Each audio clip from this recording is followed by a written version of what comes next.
Guys, we try to be a little bit educational on this podcast for people who are tuning in, especially for the YouTube channel. What is one secret to DJing or business that the audience has not heard? And that end part is so important.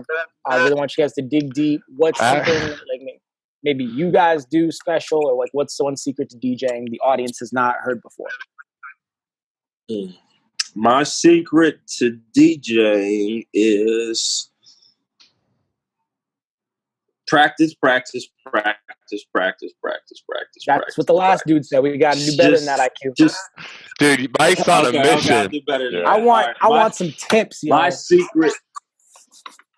Okay, my secret to DJing is, if you don't know how already, learn how to count music. Count music in different counts. 4/4, 3/4. I'm a saxophone player, a drummer, so I know all about it. I know about reading music, and I feel like that boosts me to learning a few steps as far as the basics of DJing. I feel like if you can count music, maybe even read music, then you'll be better off. So learn that. Learn the beats, the beat numbers. You know what I mean? 4/4 counts. Learn the 3/4 counts. Learn the things that have nothing to do with DJing, but they do. You know, it's not about actually being on the set practicing. It's about learning the things off the set. I like that. I like that because I've heard a lot of DJs that have that natural ability, like set flow or like ideas, creativity, but they just don't understand like the counts or transitions. Exactly. I work with a lot of DJs who were good, and exactly like you said, they didn't know the count, so they're like, "Huh, on the 3?" Like, yeah, on the 3, and you know what I mean.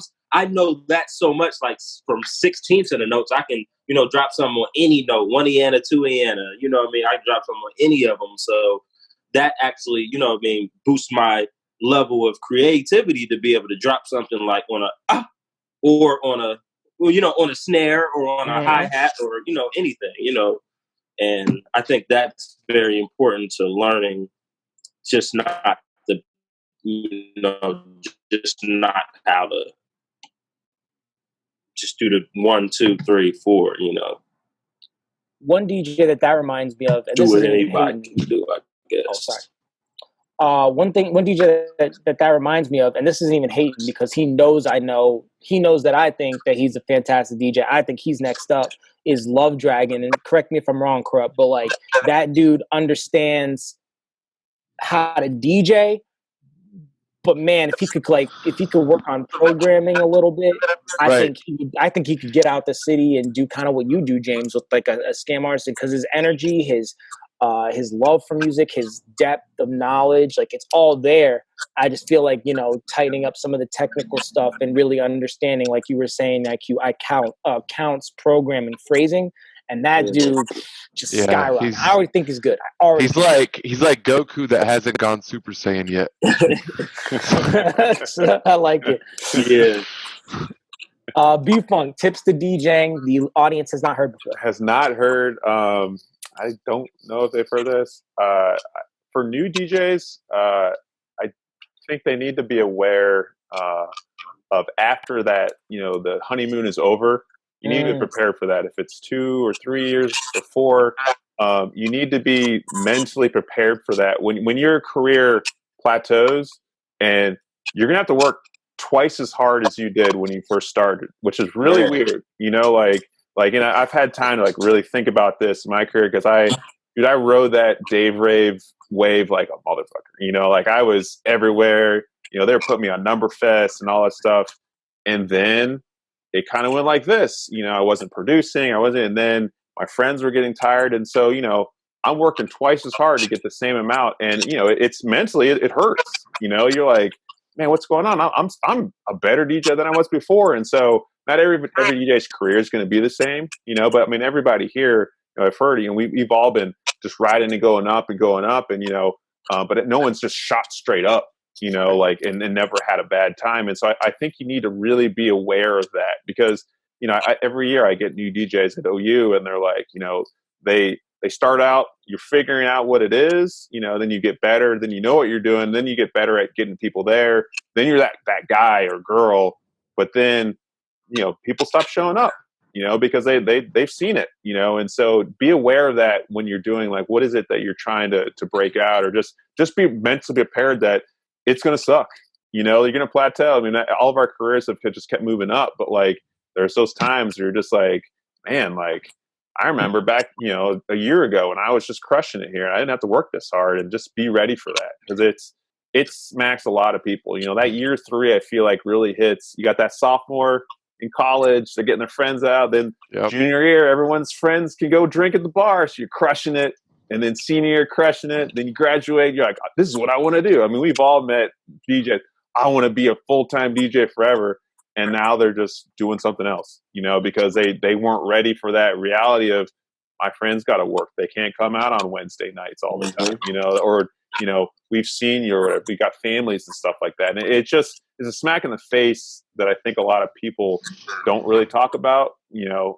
And the other thing too is, you're going to hit a level where it's going to be hard in that year 3, 4, 5, when you've really mastered that. It's hard to get useful information. I mean, Mike, you and I have talked about that. You know, like, I feel like there's a lot of stuff for the new DJs, and, you know, hey, this is how you beat match, and you know, opening and stuff like that. But people like us, unless you have a group of people, and that's why I'm so glad you guys are doing this podcast. You know, and I think the Passion DJ podcast in Dayton is another thing where veterans are talking to other veterans about what they're doing, because, you know, like, how do you, like when I opened for Rez, I had no rule book on how to figure out how to do that. You know, I'm doing direct support for an artist that has no equal, you know, and I'm like, who do I talk to? What do I do? You know, and stuff like that. And I feel like it's important to have people you can trust and talk to, you know, in that later area. And if you're just talking to your friends, you're all like, you know, I think IQ was talking about,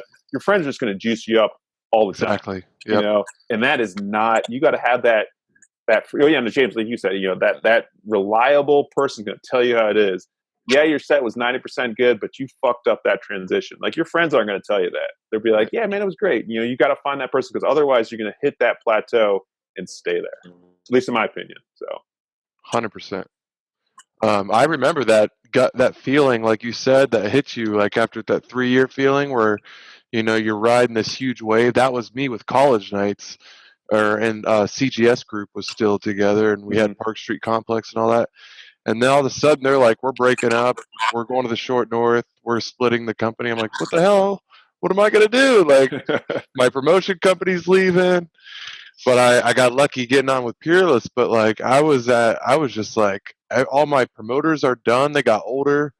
I'm not playing for, you know, 500 people minimum a night. Like, what am I going to do? But you just have to evolve, and you have to realize that there's always going to be competition, and you need to welcome that.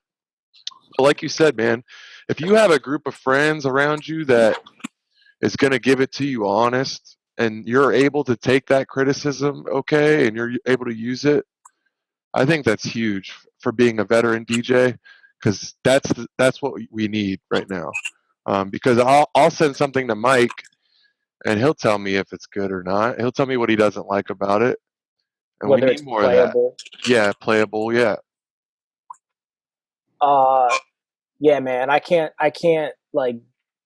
stress enough what Brandon's talking about. And like, for some people, it hits harder than others. There's people who hit that 3-year and they can't deal with it, and then they quit. And there's nothing wrong with that. I'm just, it's tough. Like, it will definitely mess with your mind, because you've gotten better as a DJ, right? Like, you're not getting worse, and yet the amount of attention you're getting from your friends, from the outside, from whatever, goes down low. And James, I think we have to have, and on another podcast, I think we need you to talk about Corruption Productions, because I was there for a lot of that, the ups and the downs and everything. And man, there's a lot that can be learned from that. So I want to write that down for something we can talk about later. BFUNK, we had a conversation maybe a few weeks ago where I said, man, I want to do a YouTube video on how I organize my music, but I wouldn't even know where to start, and I don't know how to like express what I do in a short format.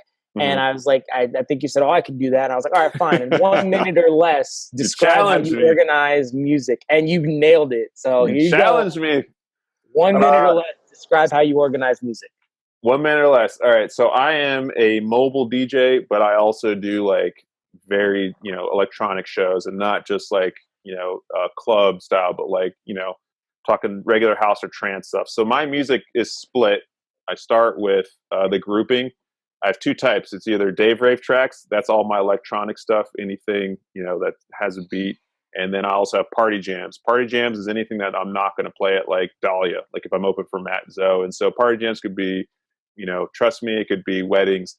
Then from there, I have smart crates in iTunes, and anything that tags with, Dave Rave tracks, it will go out to electro house, trance, bass music, and techno. And then I have rave classics. And then from there, I have it all keyed up and everything like that. So I can search in there, and then I've got a 3 types for each one. I've got a bass music all, and then I've got a last 3 months of bass music. So I can go find last 3 months of a genre or all of them, if I want. And then I've got each one by year. So I'll go to my Serato. So it'll be like 2015. And so I can just pop into different things, and it just helps me a lot. And I thought everybody did this, but apparently people don't. But that's the stuff I want. I'm glad you guys are doing this podcast, because that's the shit that like helps me like with these entirely growing things. It's not just like, hey, sort your music. It's like, what do you use to get there?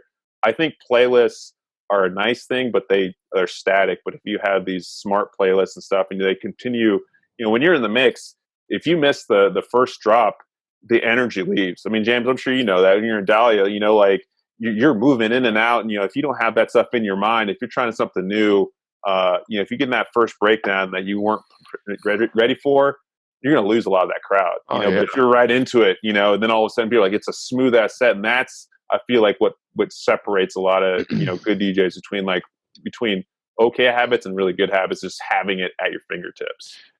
It feels like the forgiveness window is so small now compared to what it used to be. True. Yep.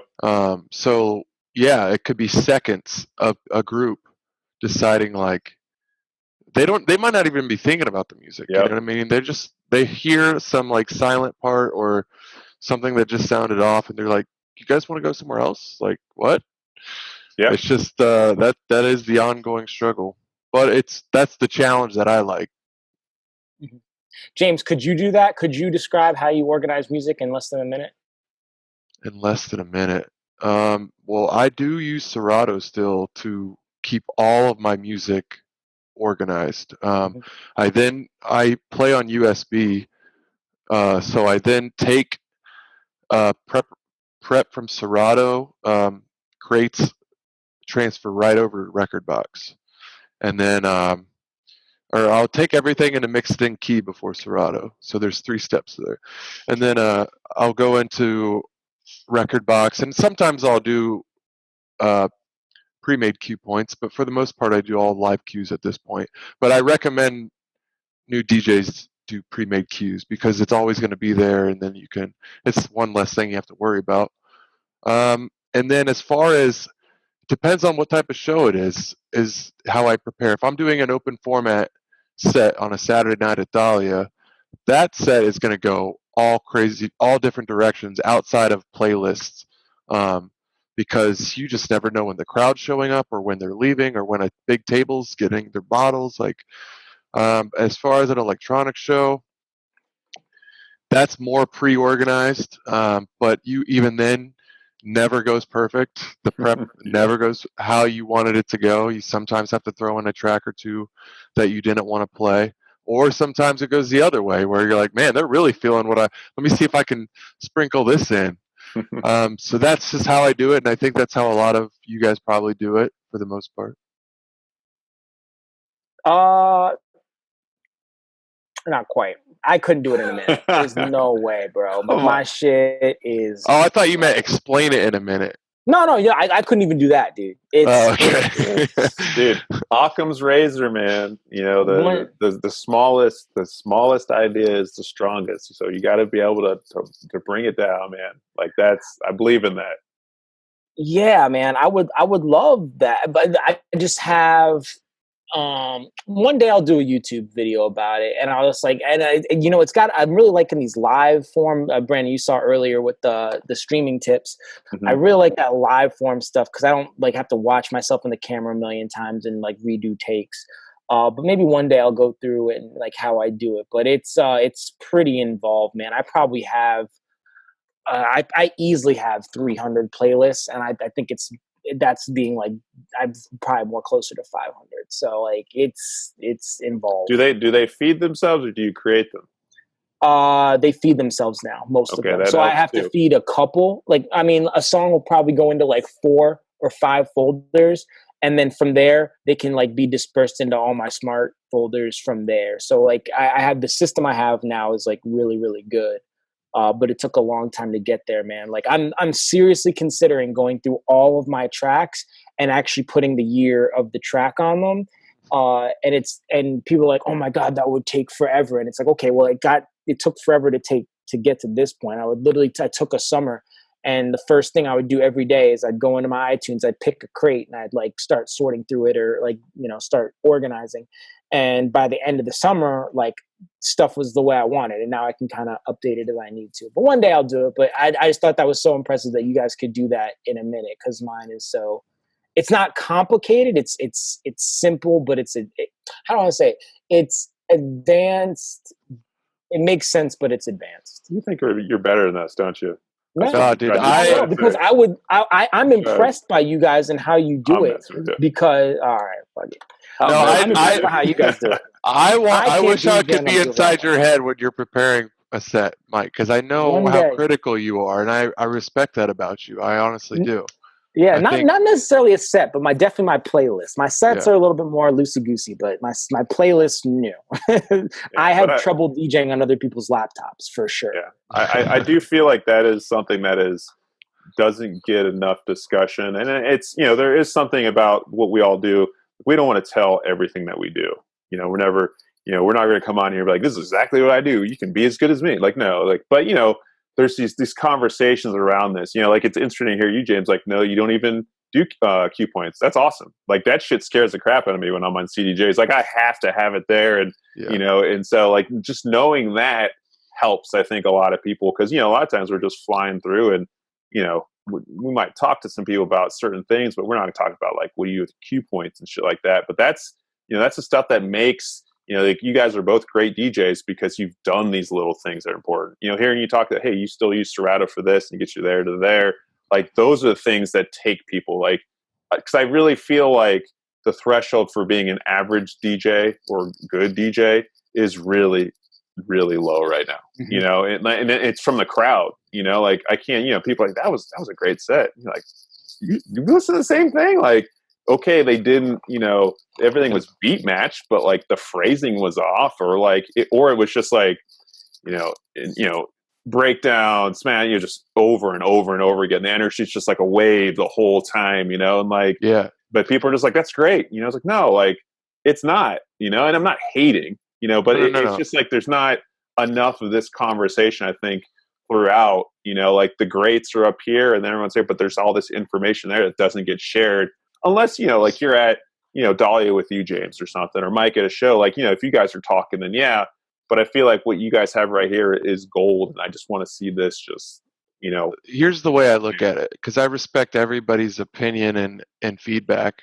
I get what you're saying, but I think your average customer or someone that's coming to see your set, they're there for their own reason, right? Yeah. Whether it's to get drunk or listen to your set or just socialize with their friends. And then you have your promoters, your DJs at the crowd, your owners, people that are going to be more critical, more attentive, I guess. Mm-hmm. And that is why you're going to get rebooked. That's why you're going to make the money you make, because at the end of the day, you could have 5 people in the crowd say, I wanted to hear something else. But then like maybe the guy that you just opened for, or maybe the owner, or maybe the promoter, or maybe somebody that just bought a $1,000 bottle, they're like, man, you crushed it. It's like you can't win them all, but you have to try. That's our job. We're trying to please everybody. but it's. I'm not going to say it's impossible, but it's yeah. No, I mean, I think that's really important because a lot of people miss that, you know, because like, you know, if you're not making the place that pays you happy, it doesn't matter if, you know, you crush that set, you know, like if there's a, you know, bachelorette party in there and you're like, oh, this is not what I do. And you play crap and they leave and the money, doesn't matter if you had a great opening set for, you know, Nora and Pure, you know, like if the bar lost money, you're not coming back, you know, and that's, I think, an important thing that a lot of people miss as well. You know, like it's not the greatest part, especially if you have an owner or somebody in charge that doesn't get it, you know, which I think, you know, the places you guys work, they get it. And that's why they support it. And that's why you guys are successful. But a lot of people are in places where the person in charge doesn't get it. And you have to make sure you're getting that right. Because that is true. You know, like our friends, you know, your friends are having a good time, but if the owner is not having a good time, doesn't matter, you know, and you gotta balance a lot that. Of people. So I agree. I'm really sad that we lost IQ, but usually we tell them to give us their. IQ is DJIQ614 on Instagram, and obviously you can catch him on 106.7 for the Catch Up Show. So check that out. And then BFUNK, where can people find you? Twitter, Instagram, Mixcloud is DJBFUNK, YouTube, and Facebook BFUNK Official, and then Twitch is Papa BFUNK. Somebody beat me to it before I could get there. There's a DJBFUNK in Brussels that pisses me off, and they're not even using it, and I'm just like, got to try to get it. Yeah, you gotta be quick. I like Papa BFUNK though. I really do. Like, I mean, it sucks that, you know, for marketing purposes, it sucks. But like, I do like. Yeah, Papa well, BFUNK. so one of the things, and you guys were talking about this, I think, with Stevie D last time. You know, he was talking. Cause I looked up his Instagram about how it's, you know, it's not DJ centric. I've been trying to separate the DJ BFUNK and from personal, and so I have a Papa BFUNK IG that I made in December. And that's going to be my personal, and DJ BFUNK's just going to be professional because, like, nice. You know, you can't, like, I want to share stuff. Like, I want to share that aliens thing and stuff, but, like, you know, people don't want to see that crap, you know? And so then you're sitting on all that stuff. So I figured if I make that separate thing, that's the person that can interact in the nerdy way. It can talk about Warzone and stuff, and then BFUNK can be the DJ stuff. So I feel like you disagree with that, James. I feel like you disagree so here's the thing. I think it's okay to have a personal page, but I think that your official page should have sprinkles of your personality or your personal. I think people do want to see that. What Stevie D's situation is, he had like almost nothing about DJ. Yeah.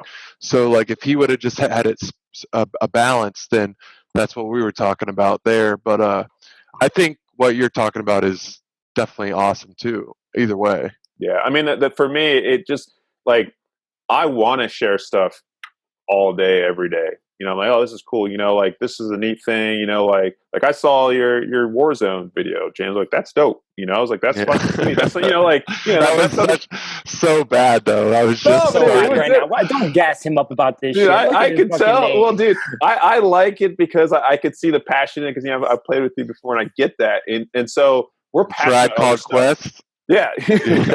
You know, and so, but, you know, so I want to share stuff all day that I find here and there, but I don't want to overload my thing with stuff that's not relevant. So my thought was, you know, the person will still always be there. Hey, this is me at a Star Wars thing just for fun. But then I could just, you know, fill up Papa BFUNK with whatever. And it won't matter because it's just friends or whatever. And if people don't want to be there, it doesn't matter because it's for me. You know, like, you know, BFUNK is a professional thing that gets me gigs. People see that. You know, like I shared this because I thought this would be something people would be interested in my brand or whatever. And so I'm trying to, but not having that separate, I'm like, sometimes I'll just share something in the middle of the night that's not appropriate for my page or something. You don't want that in there. But if I got Papa BFUNK, I'm all set. You know, I can share whatever, you know. Papa BFUNK can show all of your golf game. Exactly. So that's my feeling. And I just feel like that's something that, because, you know, there is a balance too. And I know we're about to end, but like, you know, I'm a wedding DJ as well, you know, and so people don't give a shit about res and their weddings, you know, and I mean, vice versa, those worlds don't mix, you know, and so it's a weird balance trying to get that right. I don't want to come off looking too corporate, you know, to somebody's like, why is this guy opening for Matt Zoe or, Marcus Schultz or whatever. But at the same time, I want to get those gigs that are going to pay the bills so I can afford to go, do a less paying gig that I enjoy, so that it's that balance. And I feel like Papa B-Funk will be there for all that crap. So I like that. Makes sense. Yes. And if you're watching on YouTube, I will leave both of their social media handles in the description, as well as our 614 releases. 614 is a Columbus clothing company, born and raised here. They do bracelets, shirts, hoodies, hats. What else they do, James? You got a lot of stuff. I believe I have a rain jacket. Mm-hmm. T-shirts. I think they're starting some new stuff as well. They're getting pretty creative with it. So. But so they've been awesome partners with us, and we just want to talk about things that have been released. And I get a second chance at pronouncing this last name. I'm so excited about it. Connor Mulrooney, aka Cannabis, at Connor Mulrooney. What's up, Connor? Just released a Cookie Kawaii remix under his SoundCloud. He's going by Connor Quinton now because he's a techno DJ, and techno DJs go by their first and middle names. So no, I'm just kidding. It's an EDM remix.